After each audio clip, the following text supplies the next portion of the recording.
नमस्कार दोस्तों, स्वागत है आपका हमारे YouTube चैनल पर। आज हम जानेंगे भक्त अजामिल जी की कथा के बारे में। इनका उद्धार कैसे हुआ। एक अजामिल नाम का ब्राह्मण था। वो पूरी तरह वेश्या को देखकर वेश्यागामी हो गया था। वो इतना नीच हो गया था, रात दिन वेश्या का सहवास करता, जुआ खेलता, धोखाधड़ी से धन लाकर वेश्या को देता। बहुत से प्राणियों की हिंसा कर चुका था, बहुत से प्राणियों को लूट चुका था, बहुत से पाप एकत्रित कर चुका था। अब वो उसी वेश्या के साथ जो बच्चे पैदा हुए, बच्चों के दुलार प्यार में समय उसका नष्ट हो गया। उसने वेश्या से 10 पुत्र पैदा किए थे। उसने 10वें पुत्र का नाम नारायण रखा था। उसने स्वयं नहीं रखा था। एक बार भगवान महात्मा साधु मंडली आई। वो भ्रमण करके साधु जन उधर से ही गुजर रहे थे, तो किसी से पूछा, यहाँ कोई पवित्र ब्राह्मण है जिसके यहाँ भिक्षा ले सकें। तो वे बोले, सबसे ज़्यादा पवित्र अजामिल ब्राह्मण है। गांव में तो लोग ऐसे ही होते हैं, हंसी मजाक करने वाले। अजामिल के यहाँ बगीचा था। वो साधु टहलते टहलते उसी बगीचे में पहुँचे। तो अजामिल उधर से आ रहा था, पशु पक्षी का मांस लेकर हाथों में। उसने देखा ब्राह्मण को मांस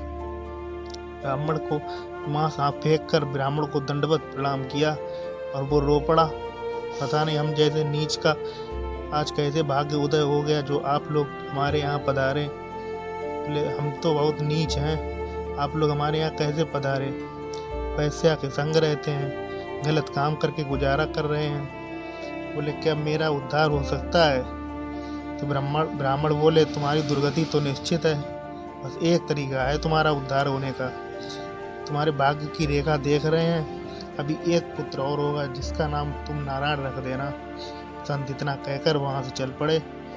कुछ दिनों बाद पुत्र हुआ, उसका नाम नारायण रखा और सबसे ज़्यादा प्रेम भी वो उसी पुत्र से करने लगा। उस बच्चे के प्रति इतना मोह हो गया, बहुत ज़्यादा। हर समय नारायण नारायण नारायण यही कहता रहता था। अजामिल का अंतिम समय आया तो देखा भयंकर यमदूत हाथ में फांसी लिए टेढ़े टेढ़े मुड़ के। बहुत घबरा गया।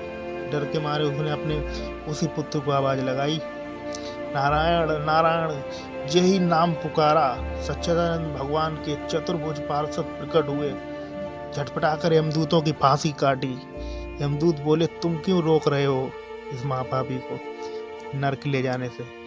भगवान के पार्षद बोले, तुम एक निरपराध को दंड दे रहे हो। जिस समय उसने अपने अंतिम समय में पुकारा नारायण नारायण, उसी समय उसके सारे पाप नष्ट हो गए। वो निरपराध हो गया। कोई भी तपस्या इतनी पवित्र नहीं है जो सारे पाप नष्ट कर सके। सिर्फ भगवान नाम ही है जो पापों को नष्ट कर सकता है। इस अजामिल ने समस्त पापों का प्रायश्चित कर लिया। अजामिल ने सोचा, मैंने अपने पुत्र के बहाने ही एक बार भगवान नाम लिया तो यम की फांसी कट गई। यदि मैं नाम लेता रहूं तो क्या होगा। वहीं से फिर वो चला गया हरिद्वार और एकांत में बैठकर भगवान नाम जाप किया। क्योंकि भगवान पार्षदों के दर्शन हो चुके थे, इसलिए बुद्धि पवित्र हो चुकी थी। फिर भगवान का नाम जाप के बल से भगवान के 4 पार्षद आए और हाथ पकड़कर बैठारा विमान में और उसको बैकुंठ लेकर गए।